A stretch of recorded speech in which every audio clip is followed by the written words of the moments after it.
എല്ലാവർക്കും നമസ്കാരം. എല്ലാവർക്കും ചലഞ്ചർ ആപ്പിൻ്റെ പുതിയൊരു യൂട്യൂബ് ക്ലാസ്സിലേക്ക് സ്വാഗതം. ഇന്ന് വന്നിരിക്കുന്നത് ഇംഗ്ലീഷ് ടിപ്സ് പറയാനോ ഇംഗ്ലീഷ് ക്ലാസ് എടുക്കാനോ വേണ്ടിയല്ല, മറിച്ച് നിങ്ങൾക്കൊരു നല്ല അധ്യാപികയെ സമ്മാനമായി നൽകാൻ വേണ്ടിയാണ്. നമുക്കറിയാം, ഒരുപാട് അധ്യാപകരെ ഞാൻ നിങ്ങളുടെ മുമ്പിൽ പരിചയപ്പെടുത്തുന്നുണ്ട്. നിങ്ങൾ ഏറ്റവും കൂടുതൽ ആവശ്യപ്പെട്ടത് മലയാളത്തിനൊരു അധ്യാപികയാണ്. ആപ്പിലാണെങ്കിൽ നമുക്ക് 4ഓളം അധ്യാപകരുണ്ട്. അവർ യൂട്യൂബിൽ ക്ലാസ് എടുക്കാറില്ല എന്നുള്ളതേ ഉള്ളൂ. സോ നമുക്ക് ആപ്പിലേക്കും യൂട്യൂബിലേക്കും ഇനി ടീച്ചറിൻ്റെ ക്ലാസ്സുകൾ ഉണ്ടായിരിക്കും. വർഷങ്ങളുടെ എക്സ്പീരിയൻസ് ഉള്ള ഒരു അധ്യാപികയാണ്. അതുമാത്രമല്ല ഹൈലി ക്വാളിഫൈഡ് ആണ്. ടീച്ചറിൻ്റെ പേര് ആഷ്ന ഇക്ബാൽ എന്നാണ്. സോ ചലഞ്ചർ ആപ്പിൻ്റെ പേരിൽ ഇനി അങ്ങോട്ടുള്ള യാത്രയിൽ ടീച്ചറും നമ്മളോടൊപ്പം ഉണ്ടായിരിക്കും. അതുകൊണ്ട് ചലഞ്ചർ ആപ്പിൻ്റെ പേരിൽ ടീച്ചറിനെ ഞാൻ ചലഞ്ചർ ആപ്പിലേക്ക് സ്വാഗതം ചെയ്യുന്നു. സ്വാഗതം. Thank you sir.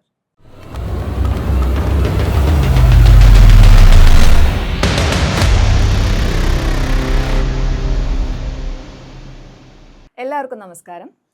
ചലഞ്ചർ ആപ്പിൻ്റെ PSC വീഡിയോ ക്ലാസ്സിലേക്ക് എല്ലാവർക്കും സ്വാഗതം. എൻ്റെ പേര് ആഷ്ന ഇക്ബാൽ. ഞാനിന്ന് നിങ്ങൾക്ക് മുന്നിൽ വന്നിരിക്കുന്നത് മലയാളം നിങ്ങളെ പഠിപ്പിക്കാൻ വേണ്ടിയിട്ടാണ്. ലളിതം മലയാളം എന്നാണല്ലോ പറയാറുള്ളത്. പക്ഷേ നമ്മളത് സൂക്ഷിച്ച് കൈകാര്യം ചെയ്തില്ലെങ്കിൽ മത്സര പരീക്ഷകളിൽ നമുക്ക് മാർക്ക് നഷ്ടപ്പെട്ടു പോകുന്ന ഒരു മേഖലയാണ് മലയാളം. അപ്പം മലയാളത്തിലെ വളരെ ലളിതമായിട്ടുള്ള ഒരു ടോപ്പിക്ക് നമുക്കിന്ന് പഠിക്കാം. ഓക്കെ, അപ്പം ചലഞ്ചർ ആപ്പിൻ്റെ PSC യൂട്യൂബ് ചാനലിലേക്ക് എല്ലാവർക്കും ഹാർദമായ സ്വാഗതം. നമ്മൾ ഇന്ന് ഇവിടെ പഠിക്കാൻ പോകുന്നത് വചനം എന്നുള്ള ടോപ്പിക്കാണ്. ഈ വചനം എന്ന് പറയുന്നത് മലയാളത്തിലെ ശബ്ദ വിഭാഗത്തെ നമ്മൾ 3ആയിട്ട് ഡിവൈഡ് ചെയ്ത് കഴിഞ്ഞാൽ ശബ്ദം, ലിംഗം, വചനം, വിഭക്തി.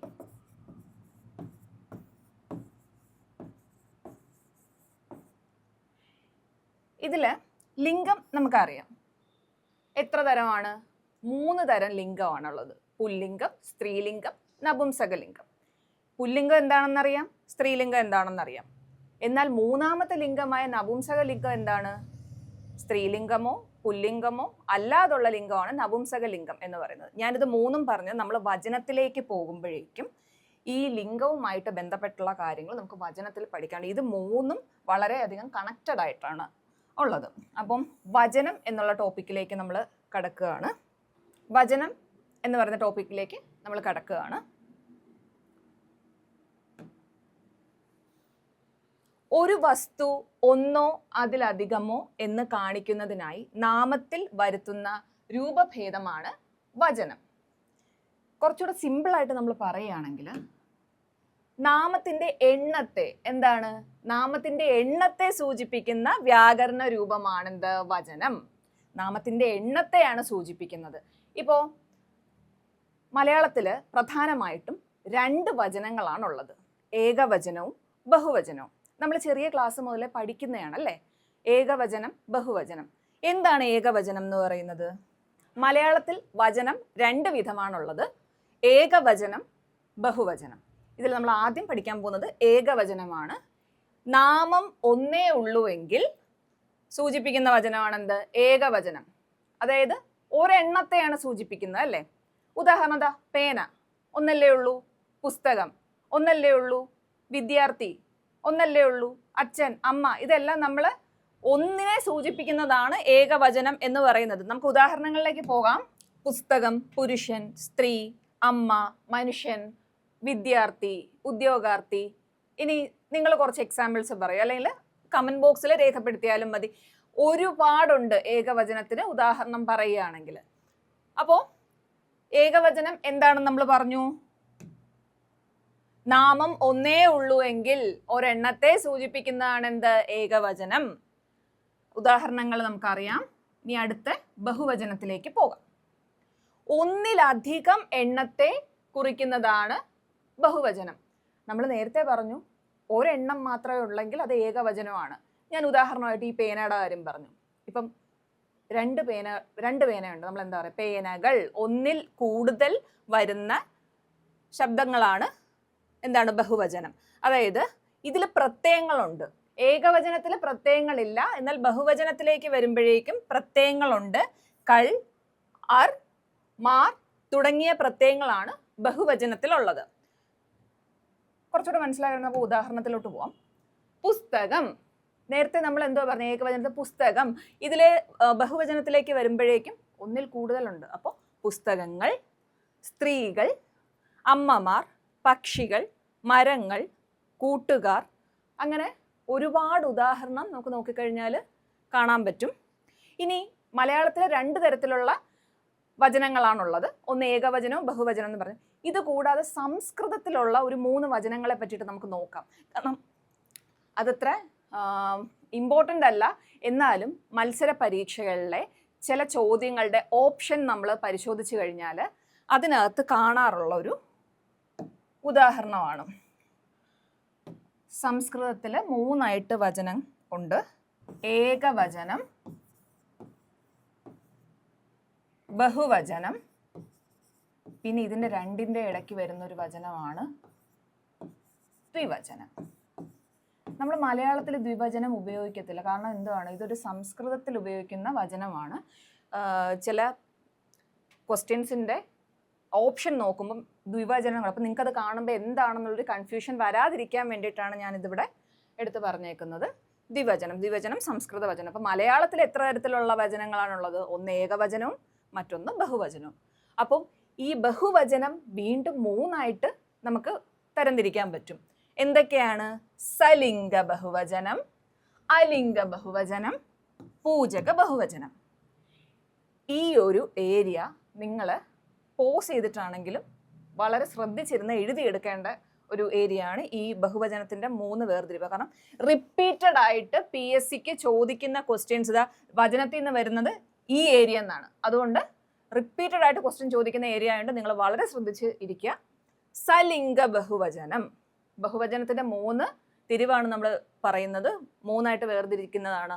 ഒന്ന് സലിംഗ ബഹുവചനം, മറ്റൊന്ന് അലിംഗ ബഹുവചനം, 3 പൂജക ബഹുവചനം.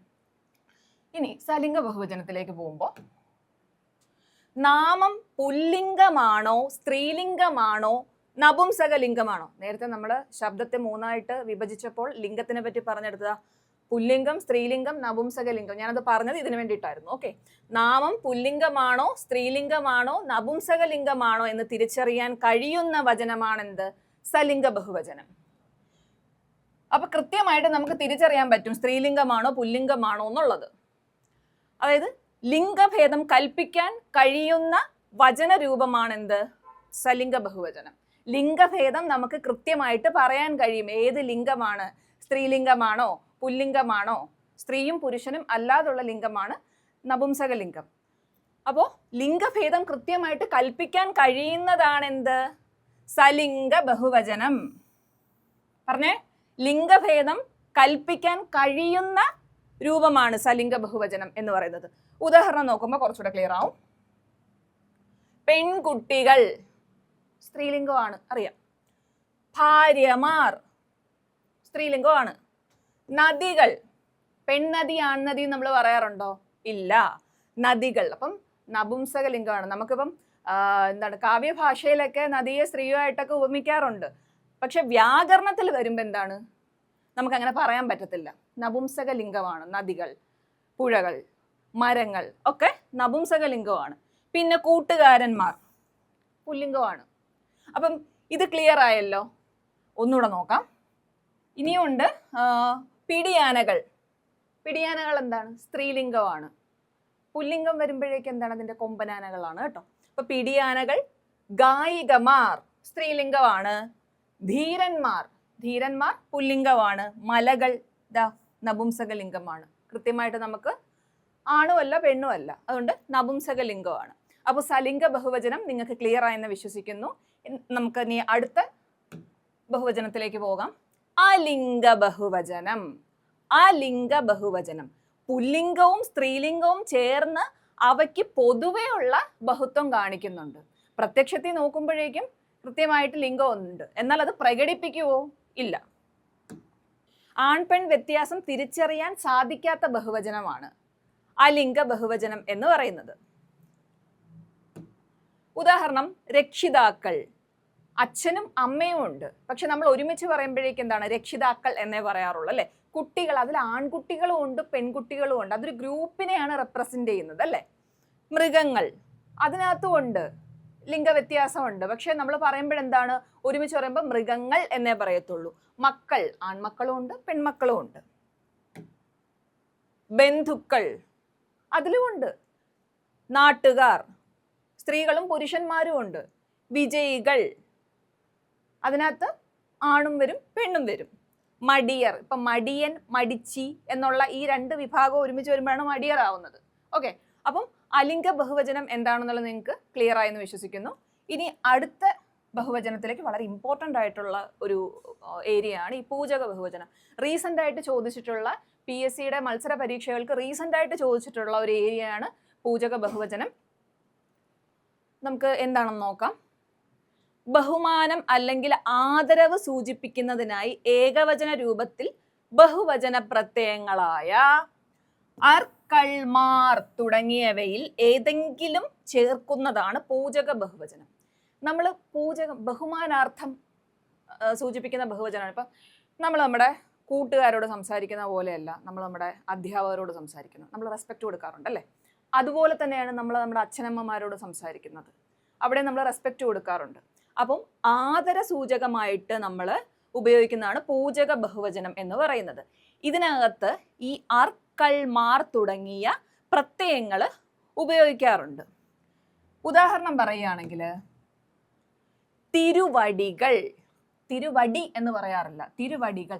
നമ്മൾ അതൊരു ആദരവായിട്ട് ഉപയോഗിക്കുന്നതാണ്. ഇപ്പം ത്യാഗരാജസ്വാമികൾ എന്നാണ് നമ്മൾ പറയുന്നത്. ത്യാഗരാജസ്വാമി എന്നല്ല, അത് അദ്ദേഹത്തിന് നമ്മൾ കൊടുക്കുന്ന ആദരവാണ് അല്ലേ? അതുപോലെ ഭാഗവതർ, അതും ആദര സൂചകമായിട്ട് നമ്മൾ ഉപയോഗിക്കുന്നതാണ്. പത്രാധിപർ ആദരവാണ്. വീണ്ടും പണിക്കർ, അതും ആദര സൂചകമായിട്ട് നമ്മൾ ഉപയോഗിക്കുന്നതാണ്. ദീക്ഷിതർ, കർണാട്ടിക് മ്യൂസിക്കിലെ വളരെ പ്രശസ്തനായ ഒരു സംഗീതജ്ഞനാണ് മുത്തയ്യ ദീക്ഷിതർ. അത് നമ്മൾ ആദര സൂചകമായിട്ടാണ് പറയുന്നത്, ദീക്ഷിതർ. മാരാർ, ഭീഷ്മർ, ഗുരുക്കൾ. മനസ്സിലായല്ലോ? അതായത് ബഹുമാനം അല്ലെങ്കിൽ ആദരവ് സൂചിപ്പിക്കുന്ന ഏകവചന രൂപമാണ്. ഇപ്പം ഇതെല്ലാം ഒറ്റയ്ക്ക് നിൽക്കുകയാണെങ്കിൽ ഏകവചനമാണ്. ഗുരു അല്ലെങ്കിൽ തിരുവടി ഇങ്ങനെയൊക്കെ പറയുമ്പോഴേക്കും ഇതിൻ്റെ കൂടെ നമ്മൾ ബഹുവചന പ്രത്യയമായ കൾ, ആർ, മാർ ഒക്കെ ചേർക്കുമ്പോഴാണ് എന്താവുന്നത്? പൂജക ബഹുവചനമാകുന്നത്. അപ്പോൾ ബഹുമാനാർത്ഥം അല്ലെങ്കിൽ ബഹുമാനം അല്ലെങ്കിൽ ആദരവ് സൂചിപ്പിക്കുന്നതിനായി ഏകവചന രൂപത്തിൽ ബഹുവചന പ്രത്യയങ്ങളായ അർ, കൾ, മാർ തുടങ്ങിയവയിൽ ഏതെങ്കിലും ഒന്ന് ചേർക്കുന്നതാണ് പൂജക ബഹുവചനം. നമുക്ക് ഇതിൻ്റെ പ്രീവിയസ് ക്വസ്റ്റ്യൻസ് വർക്കൗട്ട് ചെയ്യാം ഇതിന് ശേഷം, ടോപ്പിക്ക് കഴിഞ്ഞതിന് ശേഷം. ഒന്നുകൂടെ നമുക്ക് ഇതൊന്ന് റിവൈസ് ചെയ്യാം. വചനം, വചനം പ്രധാനമായിട്ടും രണ്ട് തരമാണുള്ളത്, ഏകവചനം, ബഹുവചനം. ബഹുവചനം വീണ്ടും മൂന്നായിട്ട് വേർതിരിക്കുന്നുണ്ട്, ഡിവൈഡ് ചെയ്യുകയാണ് അതിനെ. സലിംഗ ബഹുവചനം, അലിംഗ ബഹുവചനം, പൂജക ബഹുവചനം. എന്താണ്? കൃത്യമായിട്ട് ലിംഗം നിർണ്ണയിക്കാൻ കഴിയുന്നതാണ് സലിംഗ ബഹുവചനം. അലിംഗം എന്ന് പറഞ്ഞു കഴിഞ്ഞാൽ അതൊരു ഗ്രൂപ്പിനെയാണ് റെപ്രസെന്റ് ചെയ്യുന്നത്. അതായത് സ്ത്രീലിംഗവും പുല്ലിംഗവും ഉണ്ട്. പ്രത്യക്ഷത്തിൽ നോക്കിക്കഴിയുമ്പോൾ നമുക്ക് സലിംഗമാണെന്ന് തോന്നും, പക്ഷെ അങ്ങനെയല്ല, അലിംഗമാണ്. ഒരു ഗ്രൂപ്പിനെയാണ് നമ്മൾ അവിടെ റെപ്രസെന്റ് ചെയ്യുന്നത്. പൂജക ബഹുവചനം എന്ന് പറയുമ്പോഴേക്കും ആദര സൂചകമായിട്ട് നമ്മൾ ഉപയോഗിക്കുന്നതാണ് പൂജക ബഹുവചനം. വചനം എന്ന ടോപ്പിക്കിലെ പഠിപ്പിച്ച കാര്യങ്ങളെല്ലാം നിങ്ങൾക്ക് മനസ്സിലായെന്ന് വിശ്വസിക്കുകയാണ്. നമുക്ക് കുറച്ച് PYQ ചെയ്ത് നോക്കാം. ഫസ്റ്റ് ക്വസ്റ്റ്യൻ, താഴെ കൊടുത്തിരിക്കുന്നവയിൽ ബഹുവചന രൂപം അല്ലാത്തത് ഏതെന്നാണ് ചോദിച്ചിട്ടുള്ളത്. ബഹുവചന രൂപം അല്ലാത്തത്. അപ്പോൾ നമുക്ക് ഓപ്ഷൻസ് നോക്കാം. മാരാർ, അവർ, ധീരർ, ചിലർ. ബഹുവചന രൂപം അല്ലാത്തത് ഇത് നോക്കിക്കേ. അവർ ബഹുവചനമാണ്. ധീരർ അതും ബഹുവചനമാണ്. ചിലർ ഒന്നിൽ കൂടുതലുണ്ട്, അപ്പോൾ ബഹുവചനമാണ്. ഇത് മൂന്നും ബഹുവചനമാണ്. അപ്പം അല്ലാത്തത് ഏതാണ്? മാരാർ. എന്താണിത്? പൂജക ബഹുവചനമാണ്. അപ്പം നമ്മുടെ ആൻസർ മാരാർ. ഓക്കെ, അടുത്ത ചോദ്യത്തിലേക്ക് നമുക്ക് പോകാം. താഴെ കൊടുത്തവയിൽ ബഹുത്വ സൂചന നൽകുന്ന പദം ഏതാണെന്നാണ് ചോദിച്ചേക്കുന്നത്. അപ്പൊ നമുക്ക് ഓപ്ഷൻസ് ഒന്ന് നോക്കാം. സ്വാമികൾ, ഉദ്ധവർ, ചൊന്നവർ, വസുദേവർ. ആദ്യത്തെ ഏതാണ്? സ്വാമികൾ എന്ന് പറയുന്നത് എന്താണ്? പൂജക ബഹുവചനമാണ് അല്ലേ? അപ്പൊ സ്വാമികളാണോ? അല്ല. ബഹുത്വ സൂചന നൽകുന്ന പദം എന്നാണ് നമുക്ക് ക്വസ്റ്റ്യൻ ചോദിച്ചേക്കുന്നത്. ഉദ്ധവർ എന്ന് പറയുമ്പോൾ അതൊരു പേരാണ്, അപ്പോൾ അതും അല്ല. ഇനി വസുദേവർ, അതും പേരാണ്, അതുമല്ല. അപ്പൊ പിന്നെ ഇത് ഒന്നും അല്ലാതെ വരുന്ന ഓപ്ഷൻ ഏതാ? ചൊന്നവർ. ബഹുത്വം സൂചിപ്പിക്കുന്നതാണ് ചൊന്നവർ, ഒന്നിൽ കൂടുതൽ ആൾക്കാരില്ലേ. അപ്പൊ നമ്മുടെ ആൻസർ ഏതാണ് വരുന്നത്? ചൊന്നവർ. ഓക്കെ ഓക്കെ അപ്പൊ നമുക്ക് മൂന്നാമത്തെ ക്വസ്റ്റ്യനിലേക്ക് പോവാം. താഴെ തന്നിരിക്കുന്നവയിൽ, ഇവിടെ തന്നിരിക്കുന്നവ ഇൽ എന്നുള്ളതുണ്ട്, ചെറിയൊരു മിസ്റ്റേക്ക് വന്നിട്ടുണ്ട്. ഓക്കെ, താഴെ തന്നിരിക്കുന്നവയിൽ സലിംഗ ബഹുവചനത്തിന് ഉദാഹരണം. നമ്മളൊരു ക്വസ്റ്റ്യൻ വായിക്കുമ്പോൾ അതിന്റെ കീ വേർഡ് ഒന്ന് നോട്ട് ചെയ്യുക. സലിംഗ ബഹുവചനം, സലിംഗ ബഹുവചനത്തിന് ഉദാഹരണം ഏതെന്നാണ് ചോദിച്ചേക്കുന്നത്? മാന്യർ, പ്രക്ഷോഭകർ, കർഷകന്മാർ, ജാതക്കാർ. മാന്യർ എന്ന് പറയുമ്പോഴെന്താണ്? അത് ഒരു ഗ്രൂപ്പിനെ റെപ്രസെന്റ് ചെയ്യുകയാണ് അല്ലേ? പ്രക്ഷോഭകർ, കർഷകന്മാർ. ഇവിടെ പ്രക്ഷോഭകർ എന്ന് പറയുമ്പോഴേക്കും അതിനകത്ത് സ്ത്രീലിംഗവും ഉണ്ട് പുല്ലിംഗവും ഉണ്ട്, രണ്ട് കൂട്ടരും വരുന്നുണ്ട്. അപ്പം മാന്യരും അല്ല പ്രക്ഷോഭകരും അല്ല. പിന്നെ ജാതക്കാർ നോക്കിക്കേ, ജാതക്കാരിൽ രണ്ടാൾക്കാരും കാണും അല്ലേ? സ്ത്രീകളും കാണും പുരുഷന്മാരും കാണും. അപ്പൊ അതാണോ? അതുമല്ല. പിന്നെ ഏതാണ്? കർഷകന്മാർ. ഇത് കൃത്യമായിട്ട് നമുക്ക് ലിംഗം നിർണയിക്കാൻ കഴിയും. സലിംഗം, കർഷകന്മാർ പുല്ലിംഗമാണല്ലോ, ആണുങ്ങളാണുള്ളത്. അപ്പോൾ നമ്മുടെ ഉത്തരം കർഷകന്മാരാണ്. ഓക്കെ, അടുത്ത ചോദ്യത്തിലേക്ക് കടക്കാം. സ്ത്രീ പുരുഷ നപുംസകങ്ങളിൽ നായുണ്ടേ. സ്ത്രീ പുരുഷ നപുംസകങ്ങളിൽ ഏതെങ്കിലും ഒന്നിന്റെ മാത്രം ബഹുത്വത്തെ കുറിക്കുന്നതാണ്. ഇത് വളരെ കൺഫ്യൂസിങ് ആയിട്ടുള്ള ഒരു ക്വസ്റ്റ്യൻ ആണ്, PYQ ആണ്. സ്ത്രീ പുരുഷ നപുംസകങ്ങളിൽ ഏതെങ്കിലും ഒന്നിന്റെ മാത്രം. അപ്പം നമ്മുടെ ഓപ്ഷൻസ് നോക്കാം. പൂജക ബഹുവചനം, ദ്വിവചനം, സലിംഗ ബഹുവചനം, അലിംഗ ബഹുവചനം. നിങ്ങളൊന്ന് ചിന്തിച്ചേ, സ്ത്രീ പുരുഷ നപുംസകങ്ങളിൽ ഏതെങ്കിലും ഒന്നിന്റെ മാത്രം ബഹുത്വത്തെ കുറിക്കുന്നത്, ഏതെങ്കിലും ഒന്നിന്റെ മാത്രം ബഹുത്വത്തെ കുറിക്കുന്നത് ഏതാണ്? നമ്മളൊന്ന് ജസ്റ്റ് ലോജിക്ക് യൂസ് ചെയ്താൽ മതി. പൂജക ബഹുവചനമാണോ? അല്ല, നമ്മൾ ആദര സൂചകമായിട്ട് ഉപയോഗിക്കുന്നതാണ്. ദ്വിവചനം അല്ലേ? അല്ല. എന്താണ്? സംസ്കൃത വചനമാണല്ലേ. അപ്പൊ ഇത് രണ്ടും അല്ല. സലിംഗ ബഹുവചനം, സലിംഗ ബഹുവചനം സ്ത്രീലിംഗവും ഉണ്ട് പുല്ലിംഗവും ഉണ്ട് നപുംസകലിംഗവും ഉണ്ട്. ഇതിന്റെ ബഹുത്വത്തെ എന്ത് ചെയ്യുന്നുണ്ട്? സൂചിപ്പിക്കുന്നുണ്ട്. അപ്പോൾ നമ്മുടെ ഉത്തരം വരുന്നത് സലിംഗ ബഹുവചനമാണ്. സ്ത്രീ പുരുഷ നപുംസകങ്ങളിൽ ഏതെങ്കിലും ഒന്നിന്റെ മാത്രം ബഹുത്വത്തെ കുറിക്കുന്നത് ഏത് ബഹുവചനമാണ്? സലിംഗ ബഹുവചനം. ഓക്കെ, അടുത്ത ചോദ്യം. മാരാർ ചെണ്ട കൊട്ടുന്നു, അടിവരയിട്ട പദം ഏത് വിഭാഗത്തിൽ പെടുന്നു? മാരാർ ചെണ്ട കൊട്ടുന്നു. മാരാർ നമ്മൾ നേരത്തെ പറഞ്ഞു, എന്താണിത്? നമ്മൾ ആദരവോടുകൂടി സൂചിപ്പിക്കുന്ന പദമാണല്ലേ. അപ്പോ പൂജക ബഹുവചനമാണ് ഇതിന്റെ ഉത്തരം വരുന്നത്. സോ നമ്മുടെ ആൻസർ പൂജക ബഹുവചനം. ക്ലിയർ ആയല്ലോ? ഇനി അടുത്ത ചോദ്യത്തിലേക്ക് പോവാം. മലയാളത്തിലെ ഏകവചന പ്രത്യയം ഏതാണ്?